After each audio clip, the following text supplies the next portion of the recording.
Welcome to the Bulletproof for BJJ podcast. Today, you've got just me. Unfortunately, JT couldn't be here, but we have a guest. We got Brian Lai, better known as Primal Breathwork, joining me on the show to talk about the importance of breathwork for grapplers.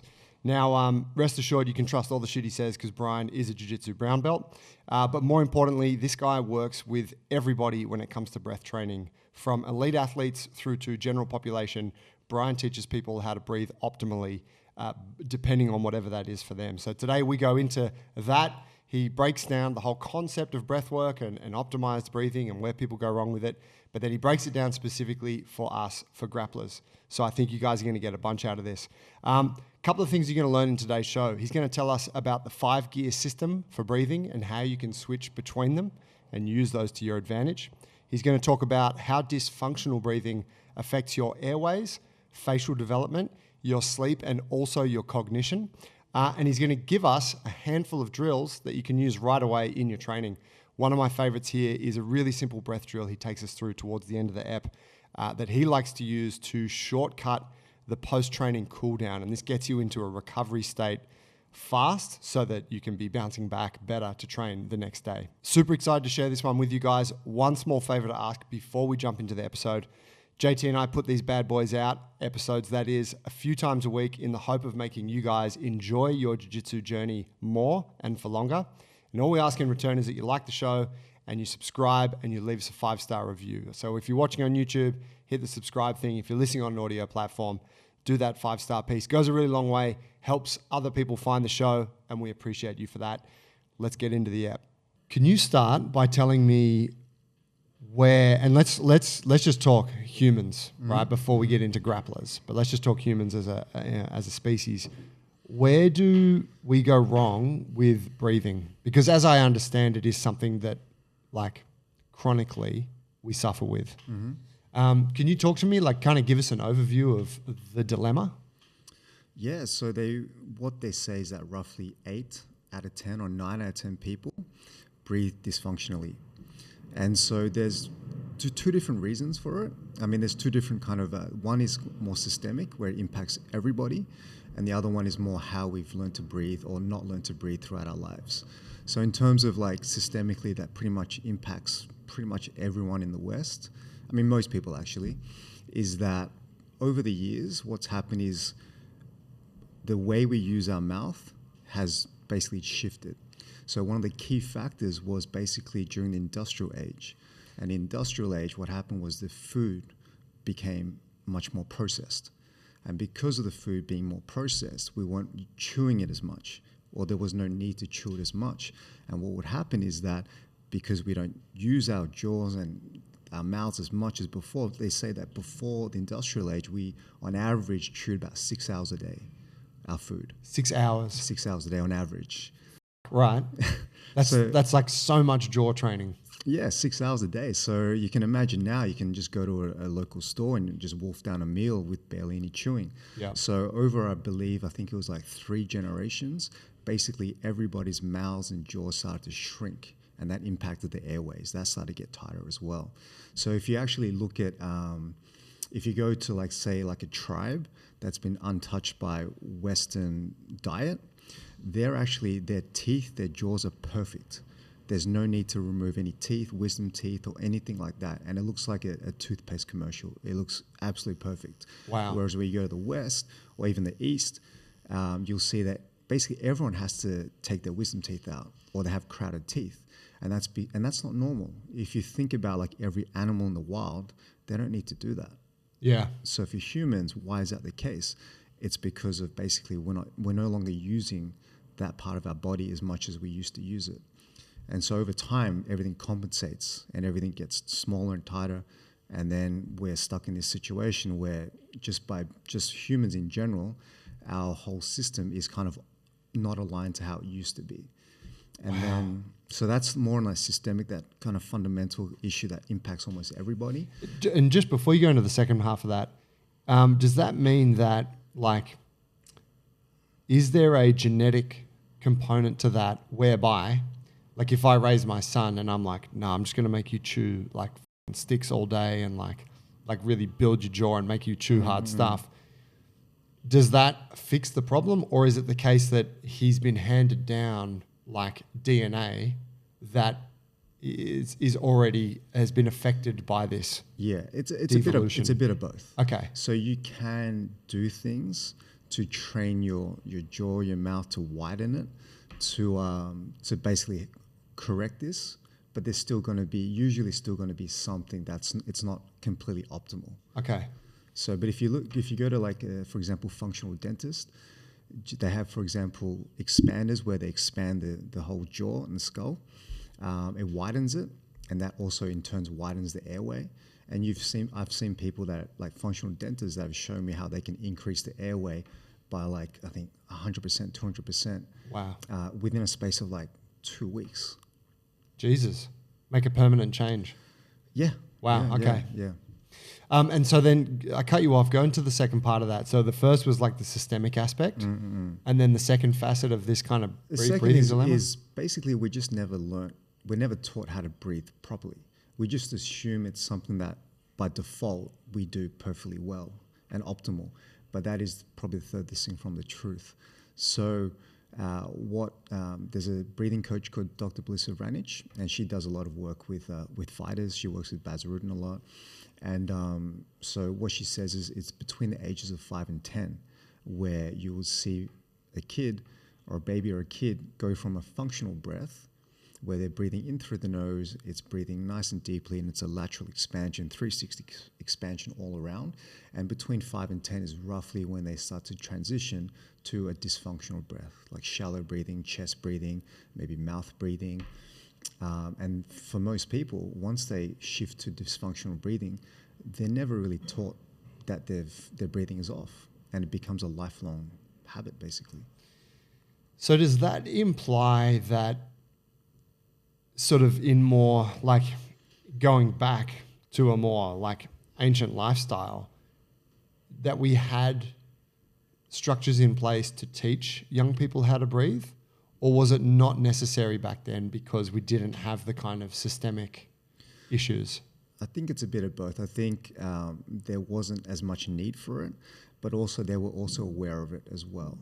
Like I believe there's, I think, tribes in Africa where as soon as they see a baby start to mouth breathe, they'll close the mouth and make sure they continue to breathe through the nose. So there is some sort of wisdom there, ancient wisdom, that they are aware of this.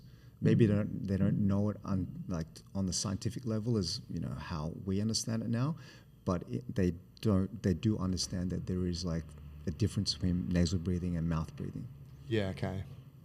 Man, it's such a it's so close to my heart. I've been a mouth breather forever, and I've always kind of been aware of it, but it was probably not until about 10 years ago that I recognized like, oh, this is actually really not great. Like this is problematic, But growing up, I'd always get like tonsillitis and like constant kind of throat infections and sinus issues, and go see an ENT, and they'd be like, "Oh, your sinus is all f***ed up," and I remember them telling me like, "Your sinuses are so narrow, like I can't believe you can't get any air in there." And so I thought like, yeah, like I've got these sinus issues.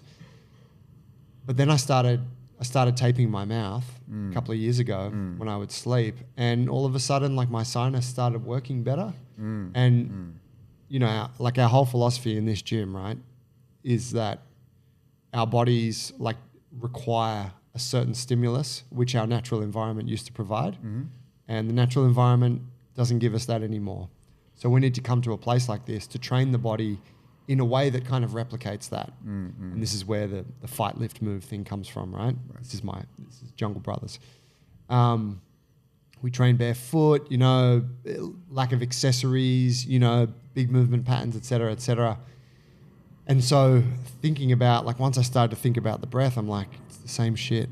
Like, it's totally the same shit, like our bodies have we've adapted, like the modern lifestyle has had a negative effect on our species. And it's, I've always thought about the mechanics, but I'd never thought about the breathing aspect of it. And what's wild to me is that, shouldn't be wild, is once you start exposing yourself to the stimulus, the body improves. Like the breathing mechanics can get better. Do you find that your your message is like, are people aware of this, or is what you're putting out there? Because obviously I follow a lot of your stuff on Instagram. Is this really like, is it new information to a lot of the people that you coach and work? Yeah. It's been, I mean, this stuff has been around for thousands of years, but it's been mostly lost in modern society. I mean, even like, for example, a lot of breathing methods, meditation methods, it came from the East. But largely, for example, in Hong Kong, where I'm based normally, most people are completely unaware of it. So it's been largely been lost. Do you think that it is it's more of a Western issue? Would you say? No. I think also like if you just being based in Hong Kong, it's everywhere. It's even in China, Hong Kong. I go to Asia. Yeah, everyone's breathing is dysfunctional. Wow. So take me to how you started in this realm. Like what drew you towards it, and like, you know, what's the journey been? Okay, so I started about 10 years ago on this journey, and honestly, I had no clue that this stuff even existed. So I came across it because I was going through my own battles. So I was going through a pretty rough period. I was going through depression at the time, and I was looking for things to fix myself, basically, to get myself better. And so I stumbled across meditation first, and then about a year after, that's when I discovered Wim Hof. And Wim was the first person that I had any exposure to in terms of breath work.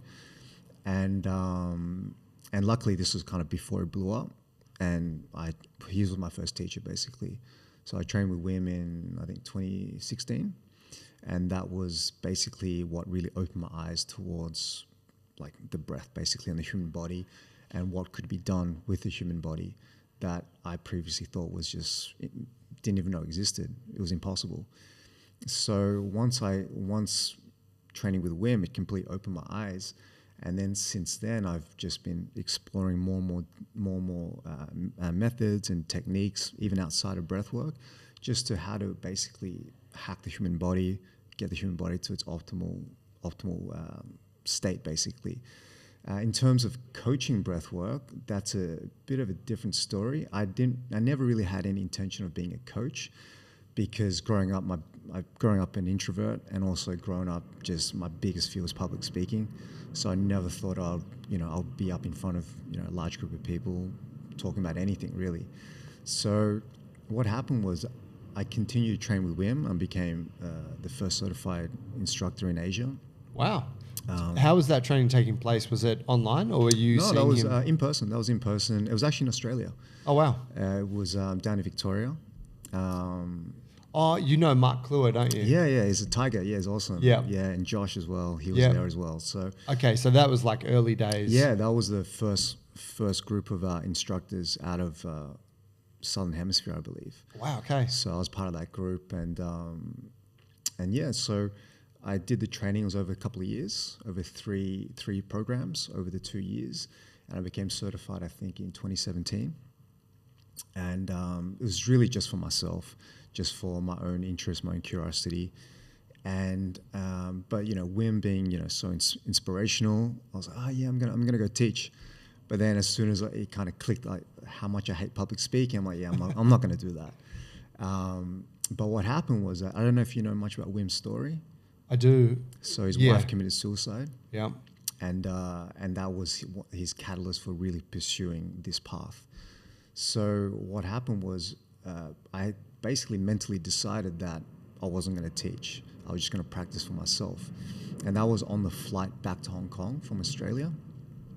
And when I got back to Hong Kong, the next day I went out just to grab some lunch with some relatives to catch up. And after lunch, as I was walking back home, this woman jumped off the top of a building, and she landed like almost in front of me, like maybe 10 meters in front of me. Yeah, it's pretty gnarly. Right. Yeah. And it was kind of traumatized for a bit, but after I kind of got through that, I kind of just like how I saw it was, okay, there's all these people in Hong Kong that are suffering from mental health, from depression, anxiety, from the things I was going through myself. And I felt kind of a duty to at least share what I'd learned with people in Hong Kong. So I started to, I just basically was thinking I'll do a workshop maybe once a month just to kind of give back to the community, because I had my own businesses and that kind of thing going on there. And eventually, over time, it just kind of took over my whole life. So even the first workshop I launched in Hong Kong, I was expecting maybe 3 people, 4 people to show up. But it was like 30-something people, completely sold out. And then pretty much most workshops after that just kept filling out. And then it just took over my life. And I think about a year or 2 after that, that was basically what I was doing full time. Wow. It's funny, man. We were chatting about Bruce Lee before, and you're wearing the Bruce Lee shirt, Bruce Lee behind me. I was just thinking of like the scene. I was watching Dragon recently, and the part where he opens his school in America, like at the college or whatever, to teach. Was he teaching Wing Chun at the time? Yeah, Wing Chun. Yeah. Yeah, and like 1 or 2 people show up. And it might have even been the dudes that wanted to challenge him, and then he kicks their asses, and then like the next week like 10 people, and the next week like 30 people. Yeah, you know, yeah, but yeah. it's kind of, there's a parallel there. So you'd hit on this thing that like was resonating with people. They needed it. You were like passionate about it. What was it that you were teaching them? Like, were you talking to them about the importance of this stuff, or was it like, were you doing breath drills? Like, was it workshop, or was it just purely Wim Hof, or did you have other sort of elements in there? So at the very beginning, the only thing I learned was Wim Hof method. So at the beginning, probably the first year, I was teaching purely Wim Hof method, and a few other little things I picked up on the way, cold exposure, ice baths, those kind of things. And this is like not a diss on the Wim Hof method, but what I realized is, just like, for example, martial arts, that was just one discipline or one type of breath work. And after realizing that was just one type, and after teaching people, I realized that, you know, this one method wasn't necessarily the best for everybody. It's great for some people, but other people might do better with other methods or other breathing techniques. So I realized after teaching for about a year that I was really, I needed to learn more. And so since then, I've just learned, probably every year or 2 since then, I've gone and learned a new method, or with a different teacher, master, or expert. And just kind of over the years, over the last 9-10 years, just keep accumulating new knowledge, new methods. And what I teach now is kind of an amalgamation of everything. And it just really depends on the person I'm working with, what they require, and I just go from there. That makes sense to me. Yeah, the Wim method to me does seem quite extreme. Like, at least the thing that is put out, like the thing that's put out there in like the come and have a 90-minute Wim kind of thing, where with the breathing and the ice bath and stuff. Like, I've enjoyed it a lot over the years. But it's not the kind of thing I want to do often, and it feels like a very extreme kind of experience. Whereas when I think about breath work, to me, I feel like what I need is something gentle, like something soft that is repeatable and like far from extreme. What for you was like if you were looking at Wim, like, cool, that's one tool. What's the vibe of those other tools? I mean, there's ones, for example, Bideko method or Oxygen Advantage, which is kind of the complete opposite.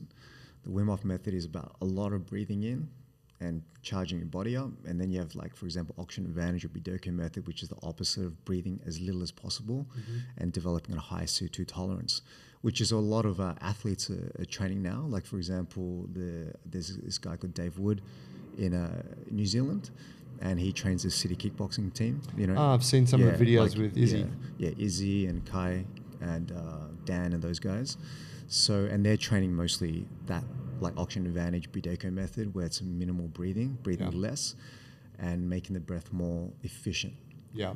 And there's all kinds of breathing methods. There's ones, for example, you see like shamanic breath work, where people are just lying there and they're breathing for 2-3 hours and they're like yelling and crying and all these kind of emotions are coming out.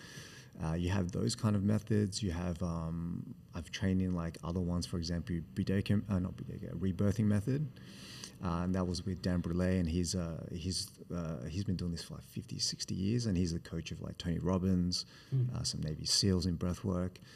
And that, for example, that method is, they believe that a lot of trauma, a lot of blockages happen during your birth, your early years. And that method is similar to the shamanic breathwork, just non-stop circular breathing.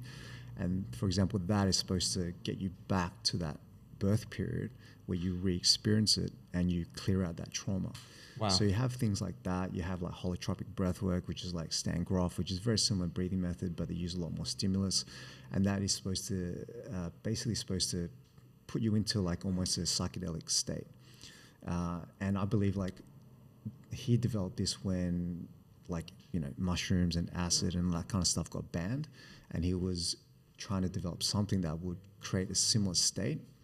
And that was breathwork. Oh, wow. That type of breathwork. So say, looking at all those things, do you see them as all trying to achieve the same kind of result? Or are they all trying to chase different things? I think they're all trying to chase different things. But I think ultimately, if you really follow all the way to the end, it's all going to bring you back to this one point. But in terms of just these different types of modalities now, they're marketed to achieve different things. But they are quite different in terms of like holotropic or rebirthing or circular breathing.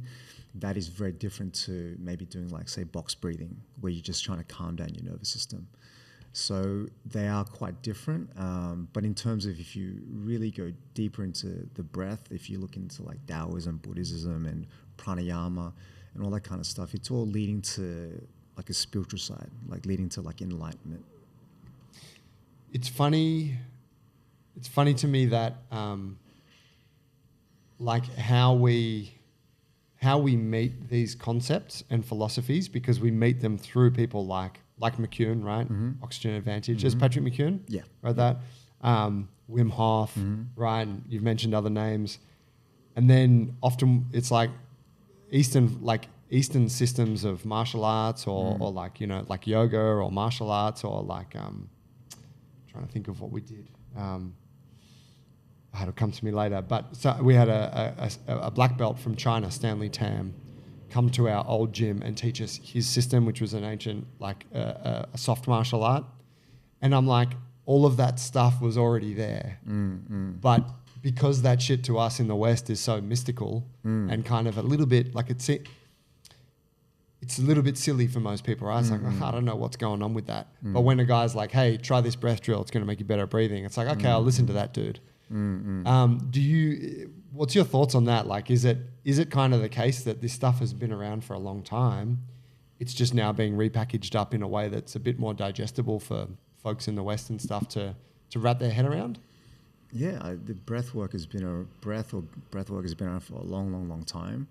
It's probably been around for like thousands and thousands of years. Like even in like Taoism, for example, there's 7 books that they've found that are purely dedicated to breath. So it's definitely been around for a while. I believe that everything, like what you say, everything we're learning it's already been there. So it's more like a remembering, something that we've kind of forgotten and lost, but it's always been there. So I don't think it's like learning anything new. I mean, it is, because you don't really know about it, but it is tapping into something that is already there.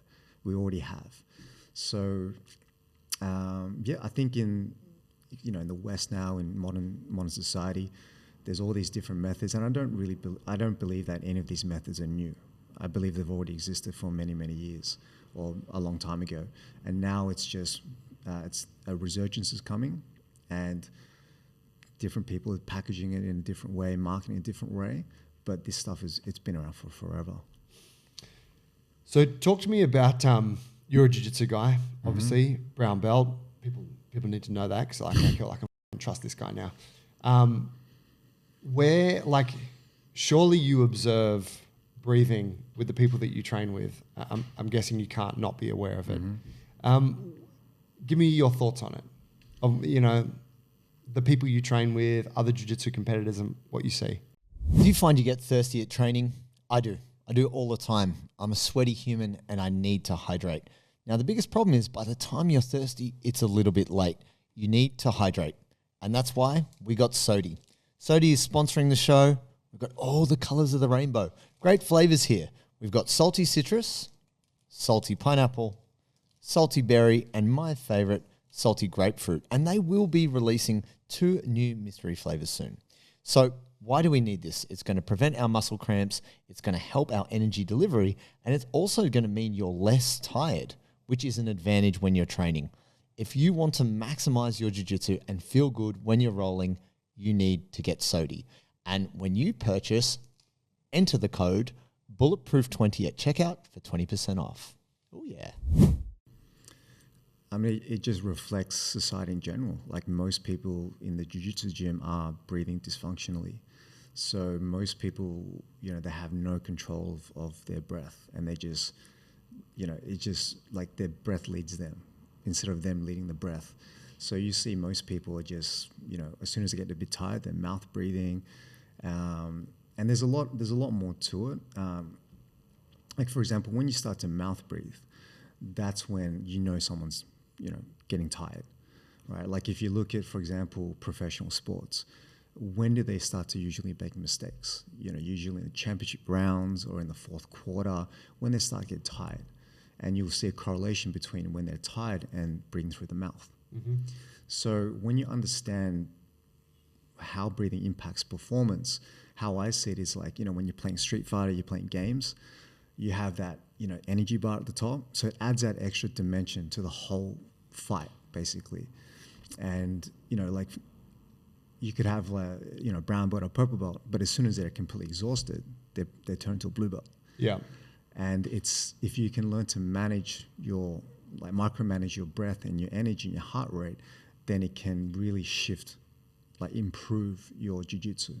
Not in terms of your actual skill and technique and stuff, but your cardio, how you think, your nervous system, how to regulate it, your stamina, your endurance, and those kind of things, which impacts everything. Yeah, decision making. Yeah, exactly. Like I think Hickson said, once he started training the breath work or breath, or everything, not just jiu-jitsu, but everything in his life improved by 40%. Wow. And this is Rickson Gracie, one of the best ever. Yeah. Yeah, it's a big claim, right? 40% improvement in life. It's like, who wouldn't want that? Yeah, 40%. You never hear that kind. It's just 5, 10% or even 1% these days. Yeah. No, it's such a good point. It makes me Danaher put a post up yesterday talking about making good decisions when you are rolling. That's kind of what it all comes down to. Of course, you got to have the options to make those decisions, but it got me thinking. Decision making, and when you're tired, you make silly mistakes. You do silly things. Exactly. You go for a shit takedown. You pull guard loosely and get passed right away. You jump on a footlock or something, and you're like, that's actually massive. To that point, explain to me why mouth breathing is not optimal. Look, it's not that mouth breathing is not optimal.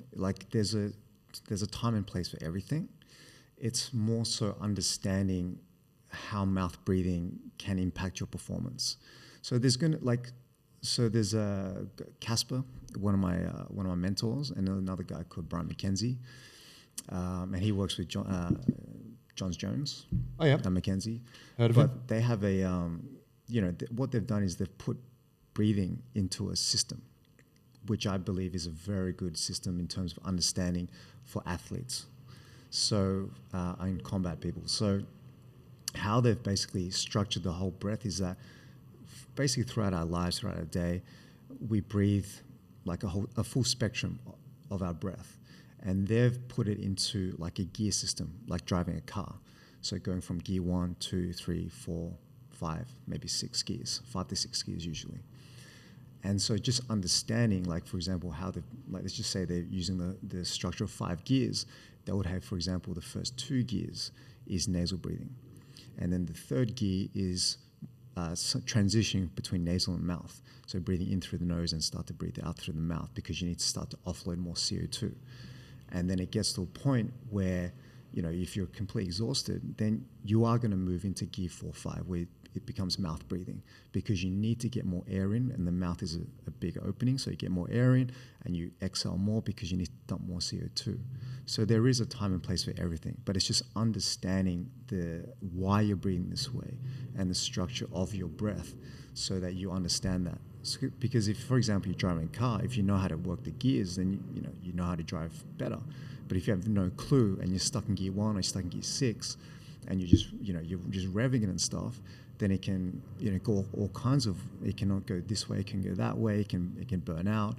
So just understanding why why it's better to breathe through the nose, and then even if you are breathing through the mouth, just understanding that as well. Like I think Hickson talks about, he doesn't really care how he's breathing as long as he's breathing in a lower gear than his opponent.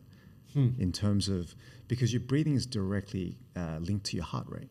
And if you look at your heart, it's in that side of the pericardium. It literally sits on top of the diaphragm. So if your breathing is slow, your heart rate slows down. If your breathing is faster, your heart rate speeds up. So it's all connected. And when for example, when you want to recover between rounds or between fights, what do you want to do? You want to slow your heart rate back down. So how do you slow your heart rate back down? Is you slow your breathing down. And if you have this structure of the gears and you realize that, okay, I'm in gear 5 right now, I'm gear 4, then I can go back down to gear 1 or gear 1 or gear 2 to recover. Yeah. So just having that understanding, this structure, which is just a more modern understanding. I like that. It gives it's a nice way to wrap your head around it. That's a really good point, right? That there's nothing is inherently bad. It's just what's optimal for the scenario you are in. I guess, where I tend to notice for myself that there's a problem is when I'm mouth breathing during a warm up, or I'm I don't know, a minute into the roll and I'm mouth breathing, and I'm that doesn't seem it doesn't seem like I should be here yet. Like I shouldn't be on this gear. Yeah. To that point, I'm guessing anyone that's hearing this, right? You listen to people talk about breathing, you can't help but start to get aware of I'm being aware of my breathing right now, right? Yeah. And so people are probably going to go, yeah, I'm not going to open my mouth at training tonight. I'm just going to nasal breathe like Hickson and be a god. Or like Izzy, right? You see it very clearly when Izzy fights, for the most part, that he's hardly ever opens his mouth. Yeah. We can't just go and do that, right? We need to build the capacity to be able to do that. What is it that stops someone from doing that? What would make it impossible for me to go and do 6 rounds of training tonight and just breathe through the nose for the whole time? Yeah, just like anything, it takes time to work towards it. So in terms of fixing your breathing or making your breathing better, it's not just the mechanics of breathing. Yes, we need to fix the mechanics of our breath. A lot of people, for example, they breathe very shallow, they breathe into their chest, they have a vertical breath, so that when they breathe in, they're kind of lifting their shoulder, using their accessory muscles, their neck, their shoulders, those kind of muscles to breathe, which are your accessory breathing muscles. It's kind of like the support breathing muscles. And they're not using, for example, the main breathing muscles like your diaphragm, your intercostals, and they're using the support breathing muscles to do the heavy lifting. Yeah. So in terms of one of the first steps I would say for someone that wants to improve their breathing is looking at the mechanics of their breathing. And then secondly, basically also the chemistry of your breath, which is, it's all linked. Because, for example, what Izzy is doing is he's training himself to have very high CO2 tolerance.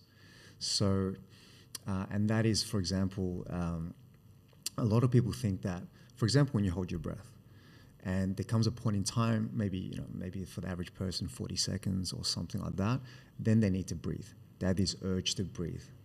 If they don't breathe, they're gonna suffocate or something, right? So a lot of people think that the reason that happens, the reason that they feel like they need to breathe is because of lack of oxygen. Oxygen is being used up. That's not actually the case. Oxygen saturation is actually still very, very high if you measure it. So what is happening is that CO2 is actually rising. And once CO2 rises and it hits a certain level, everyone's got a different threshold or a different level. Once it hits that, then that's what triggers you to breathe. So what, for example, Izzy is training, he's training Budeco Oxygen Advantage, and what they do is they're trying to minimize the breath and getting people used to having a high level of CO2 in their system and adapting to that basically. So you know, like you mentioned, you'll see Izzy, I think he's been working with Dave for maybe the last, I don't know, 5 fights or something like that. I could be wrong, but I think it's around there. And you'll see Izzy, like, he will probably never go past gear 3. He'll breathe through the nose and out through the mouth. I think his last fight against Dricus, I think I did see a bit of mouth breathing. That was why he lost. Maybe. Yeah, right. Yeah, like, yeah, he got pushed, right? But yeah, it's a great point. You never see him like redlining in that way. Exactly. And I think you mentioned that, you know, whether he wins or he loses, he knows that he's always got his energy covered. Yeah. Like he's always managing his energy properly. And I think a lot of fighters, athletes, or people in general aren't aware of this. No, I mean, I'm more aware of it these days, but you know, I think, and I use myself as an example because I consider myself generally pretty self-aware, but I know that like in the, you know, when it's like time to scrap and we're 3 minutes into an 8-minute round and, you know, someone's kicking my ass, like all that goes out the window. There's an interesting kind of thought there, which is like, you know, like say with Izzy, like if he's always in gear 3, you're like, is he holding himself back from, like, is he like, because sometimes redlining is how you get that top 5 to 10%. Well, this is one way to look at it, right? Like when you redline, like that's you pushing things to the absolute limit. So you could interpret that as like, oh, Izzy's like actually holding himself back, like he's never letting it all out. But then the flip side of that is, well, he's always making the best possible decisions, and he's always as present as he can be because he's holding back on the redlining piece. I don't know. What's your view on that? I don't think like redlining it to gear 4-5 is necessarily going to give you better results. I think it can, for example, some people, I think, for example, Corey Sandhagen during his fight with Aljo, I think he got choked out like really, really quickly. And I think afterwards he said that his nervous system was not switched on quick enough. He was still in that very calm state, whereas Aljo was already switched on. So you can look at things like when you go in a higher gear, you're creating more arousal in the nervous system, getting you more fired up. But in terms of pushing, like for example, Izzy or any athlete push themselves to give, like redlining themselves, give 4-5, I don't necessarily think that's going to produce better results. I think if you can if you can nasal breathe as much as possible in a fight, I think that's actually better because you have your mental faculties there. You can make better decisions. You can, because for example, when you start to move from nasal breathing to mouth breathing, that's when you start to have, for example, lactic acid start to build up, for example. So if you look at, for example, the best marathon runners, they breathe through the nose from beginning to end. Or if you look at a racehorse, they're breathing through the nose. Look at a cheetah, they're breathing through the nose. And if you see an animal breathe through the mouth, it generally means that they're sick. So I think peak physical performance, it's, you want to use nose breathing as much as possible. And you know, someone like Izzy, then if he needs it somewhere in the fight, then he can, you know, kick in a gear 4-5, but he doesn't need to. Yeah, it's there if you need to fall back on it. Yeah, and as I said, I don't think it's going to produce better results. I think that's when things start to fall apart, actually. Yeah, I would agree. And I guess, like, particularly in his style of fighting, which that last fight with Dricus is an interesting, like, case study there because Dricus I think he had nose problems, right? I think he had some nasal surgery, but, like, he's mouth breathing in, like, halfway through the first round, and he looks pretty scrappy and like he looks pretty uncomposed. Not throwing shade on Dricus. I know we have some South African listeners and the guy's a fucking animal, but you know, Izzy's like I don't know, Beethoven, and then Dricus is like AC/DC. You know, it's like kind of night and day in that sort of way. But Dricus gets it done, right? Like that's his style. So I'm guessing like, yeah, different things can work for different people in that sort of sport. Yeah, 100%. You look at, for example, like a cardio machine, like Max Holloway, and you see him breathing through the mouth quite often. So it's not like a fixed kind of thing where like, oh, if you nasal breathe, you mouth breathe, it's going to make you, like a world champion or anything. It's just everybody's different. Some people can, breathe through the mouth and still perform very, very well. Like when I think Jan beat Izzy, you could see Izzy was breathing through the nose, but Jan was breathing through the mouth pretty early on from like first or second round. Yeah. But he got the job done. Yeah. So tell me then, like, from a grappler's perspective, and I guess, like, to clarify how we see things, like, we talk about peak performance, right? And we've discussed that a bit.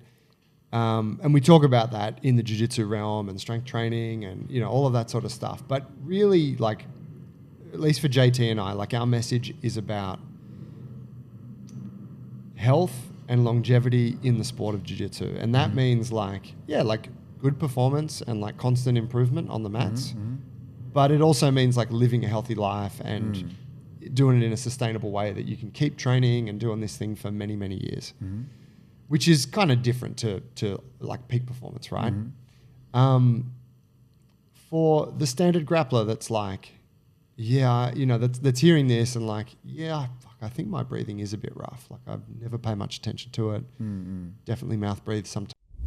Ladies and gentlemen, do you suffer from sore and swollen knuckles after a hard class of jiu-jitsu? I have the answer for you, the Fingertine, custom designed by our friend, the Grip Physio. Now, these wraps are specific for your fingers. Wrap them around, work them through, and reduce the swelling so you can recover faster and be back on the mats in no time. You can get 20% off when you use the code Bulletproof20 at checkout. Go to thegripphysio.com. I never pay much attention to it. Definitely mouth breathe sometimes, etc.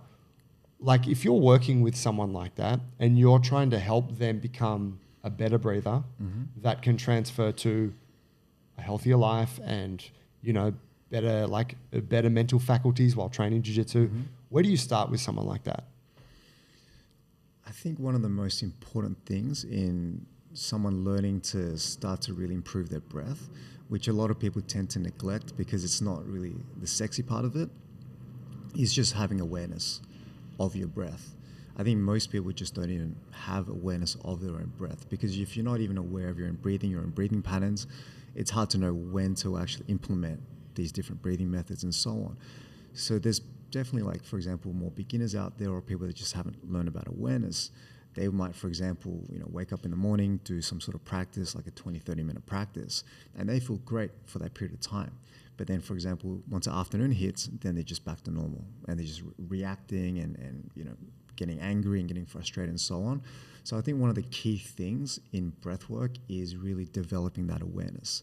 And that is just something that, there's no easy route to. It's just really checking in on your breath.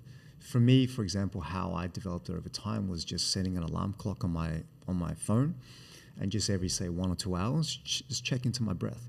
How am I breathing? Is it doing well? Is it functional breathing or is it dysfunctional breathing? And just correct course as you go. So I think for me personally, that was my journey. I started with having a specific practice every single morning. I practiced for like half an hour, 2 hours sometimes. But then I started noticing that, later on in the day, I would still be my old self. So now, after doing this for a while, I don't really have a practice anymore. So it's more I have an awareness of my breath.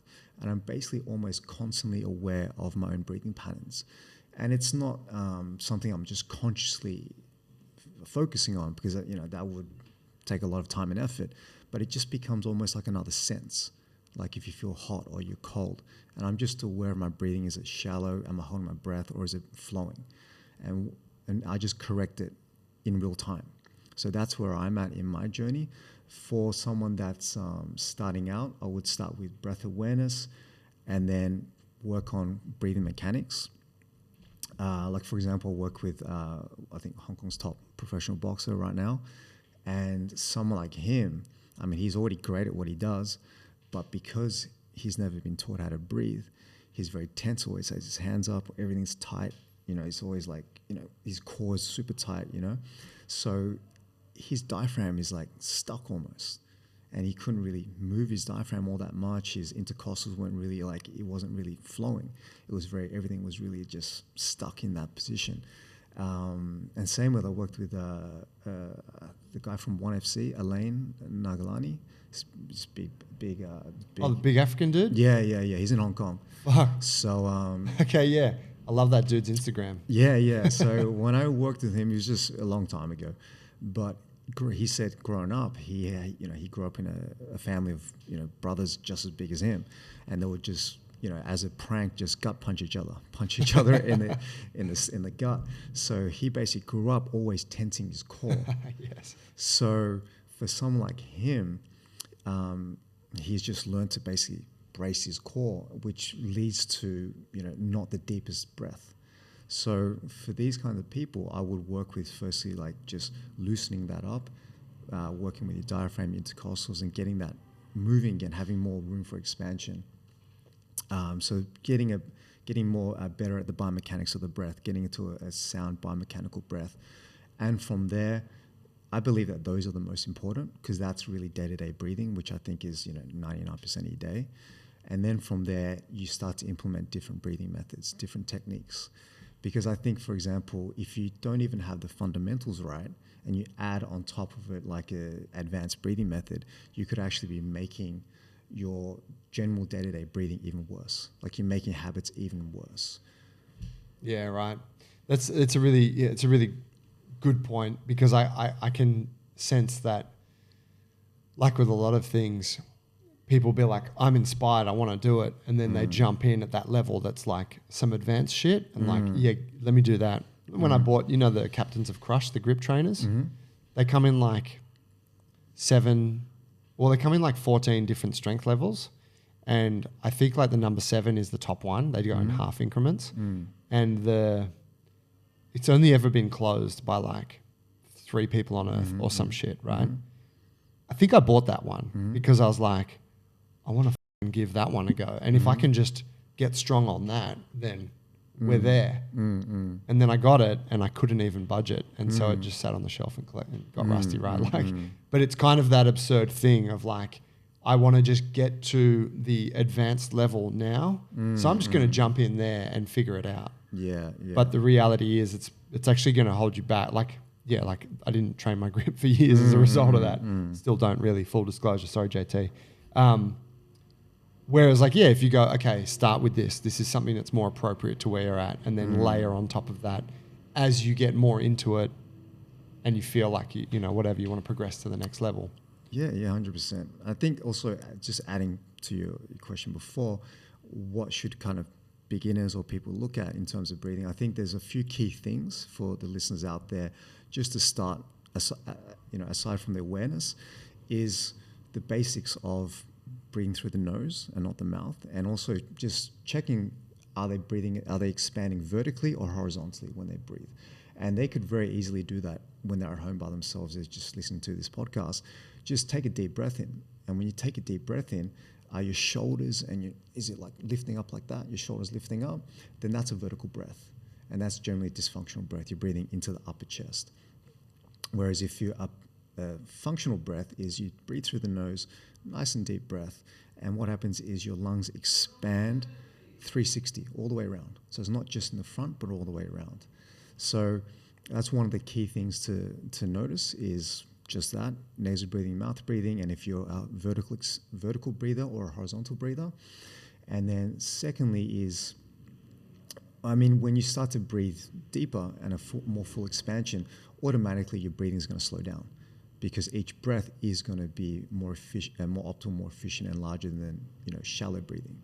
So just by that, your breathing is going to have a calmer pace, and then your heart rate is going to slow down because of that. Another very, very important thing that a lot of people tend to overlook is that, for example, you were telling me that you started mouth taping. So there's a bit more to that than just putting some tape over your mouth. So some people, I've had clients where, they have sleep apnea and snoring, and just by placing some tape over their mouth, they still have snoring. So there's a very important key piece of information that a lot of people miss, and that is the position of your tongue. So that's very, very important, tongue posture, which I believe a lot of breathwork coaches actually also skip as well. So you're like a lot of the reason as to why, for example, people's breathing might be compromised or they're snoring or maybe sleep apnea is that their tongue is not sitting in the right position. It's like lazy and it's dropped down. And when it drops down, it falls back and it starts to block your airways. And that's one of the reasons for snoring, for example. Right. When you have your mouth open, when you're sleeping, and the tongue just drops down and falls backwards and kind of blocks the airway. Is that kind of a symptom of sleep apnea? Is that what's happening there, or is that a different thing? Yeah, snoring will then, if it gets worse than snoring, it will lead to sleep apnea. Right. And that's when it just completely blocks for example, my dad has sleep apnea, has one of those CPAP machines. Yeah. And it's scary. You listen to him, when I was living him with a long time ago back in Hong Kong, you just see him just stop breathing. You just hear him stop breathing for like 30, 40 seconds. Wow. And then he'll just almost choke himself back awake and start to breathe again. Wow. But even on a boys trip a few years ago, one of my best friends who's in his 30s, he has that. He has sleep apnea, which you really shouldn't have at that age. So in terms of tongue posture, how it's supposed to be is that it's supposed to be sitting at the roof of your mouth. So, and I'm going to tell you how to do it. Do it. Imagine that there's people listening to this going, yeah, let's drill. Yeah, okay. So where your tongue wants to be is sitting at the very roof of the mouth, that seals the palate of the mouth. So firstly, the tip of the tongue needs to touch a certain part of your inside the mouth. Okay, it's supposed to be kind of at the front, above the teeth, where the gums meet. So how you find that place is basically you just say, for example, the sound ta, ta, ta, ta. You see where the tip of the tongue touches there? Yep. So when you say something starting with T or ta, ta, ta, you'll find that spot of where the tongue is supposed to sit. Yep. Yeah, you got it? So yeah, it's there and it's also touching the back of the front teeth. Yep. Okay. So once you've found that point, you then close your mouth and just make sure your lips are sealed. And then, so a lot of people have heard that they got to get their tongue sitting at the roof of the mouth and they try to push it up like a muscle. That's not going to work. I mean, it might work for a brief period of time, but you're not going to do it the whole day. So it should be effortless. So, and this is coming from Dr. John Mew and Mark Mew, who are people that brought this into the world. So Mew is their last name? M-E-W. Is that where mewing comes from? Yeah, exactly. So it's from the John and Mark Mew. Right on. So once you found that spot, the ta-ta-ta, you found that point, seal your lips, close your mouth, and then just let your tongue relax, keeping the tip where it is, but then let it relax. And then what you do is you swallow the air out of your mouth, maybe just 1 or 2 swallows. And what will happen is I would swallow the air out of your mouth and it creates a vacuum. And then the tongue will just suck and sit to the roof of the mouth, and it should be effortless. Yeah. But after you do that, you don't want to open your mouth again. That's right. Like I nailed it.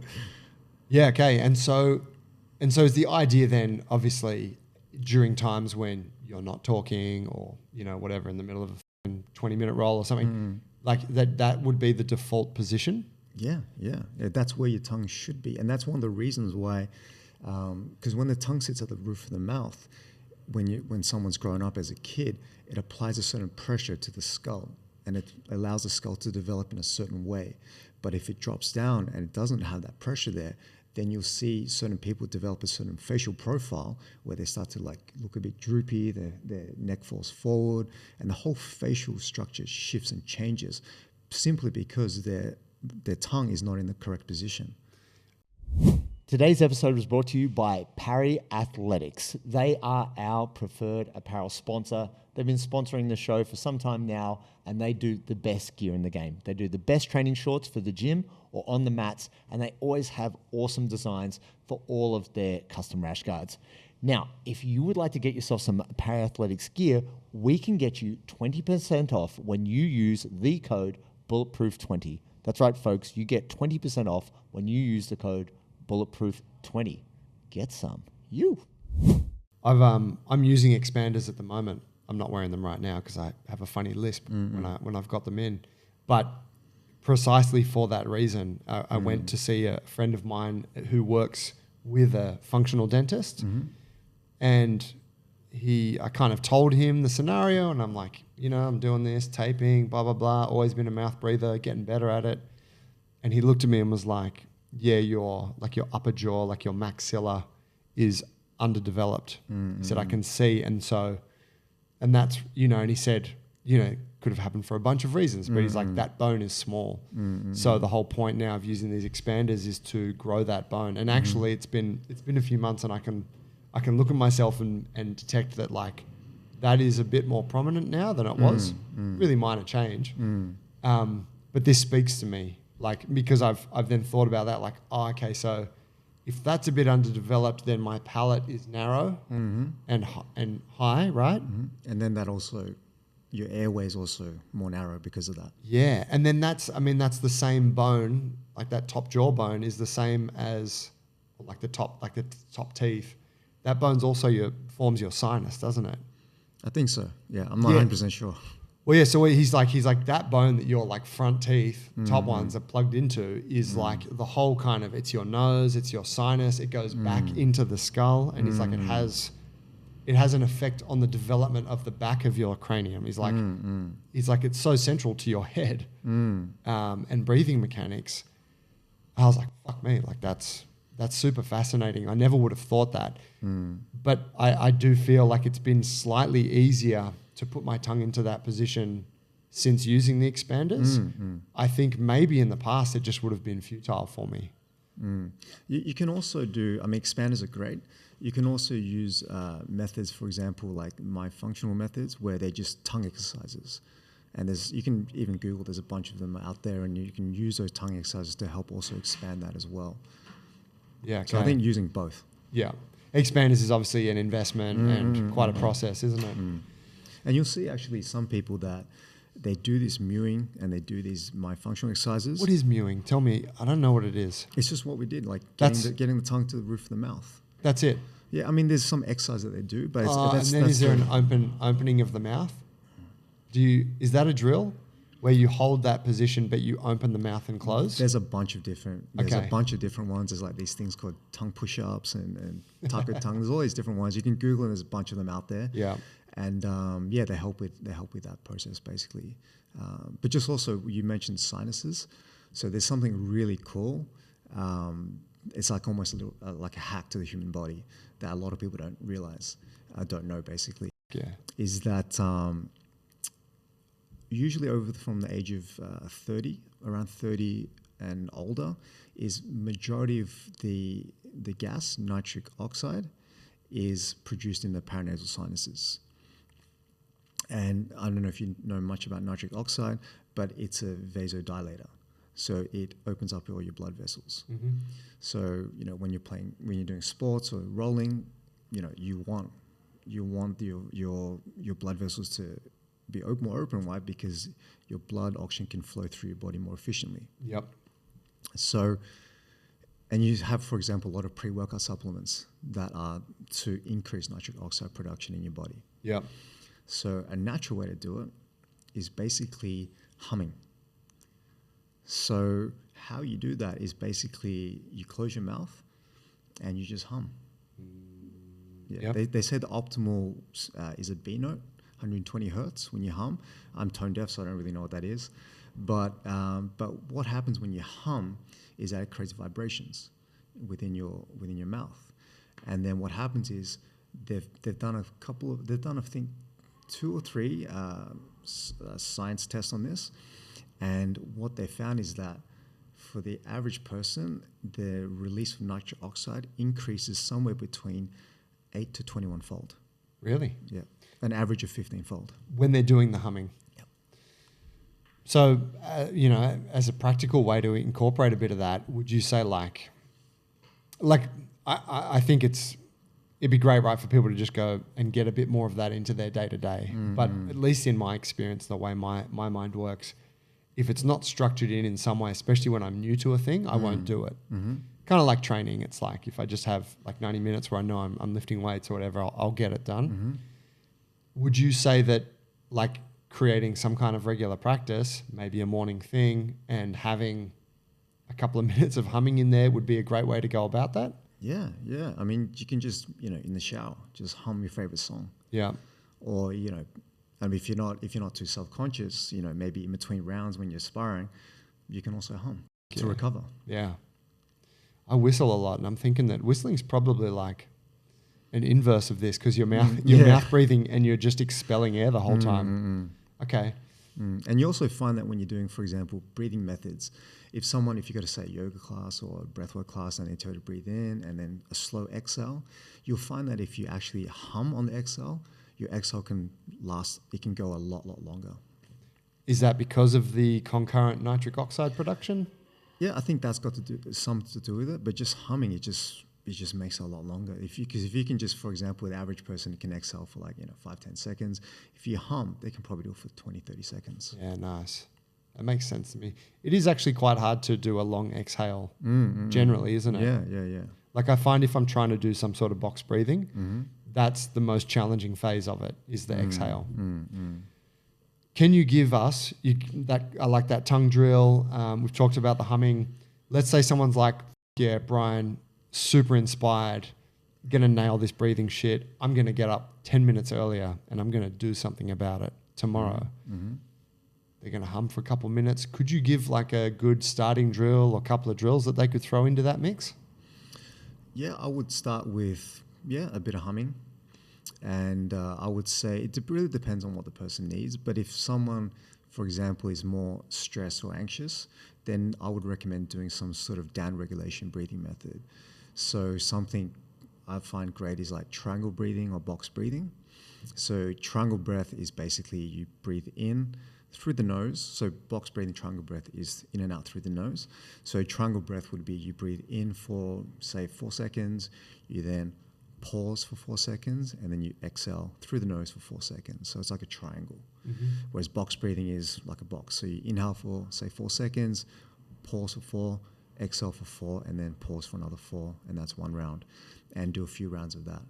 So they're pretty simple and pretty easy, and you can do it, in the morning. You can do it sitting at your desk at the office. You can even do it while you're walking, while you're commuting as well.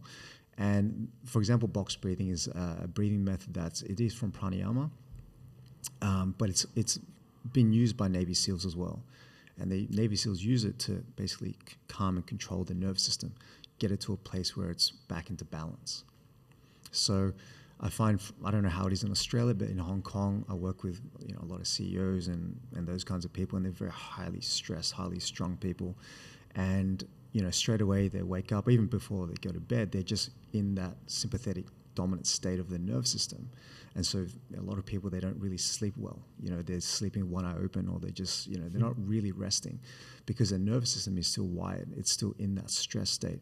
So I would recommend even like before sleep and also before food, actually, because you want your nervous system to be in the parasympathetic state. That's a rest and digest state. So that's the optimal state to be in when you're, for example, eating food as well. So before, for example, things like eating, before sleeping, and when you first wake up, doing a few rounds, 4, 5, 6 rounds of something like triangle breathing or box breathing, I feel really brings someone back into that kind of calm state to just start the day or to enter sleep. That makes so much sense. I mean, it's my observation that the majority of folks are on that side of things. Too highly strung, too stimulated, be it CEO work stress or too much time around on TikTok or Instagram, and you just watching TV, like you're up. So I think that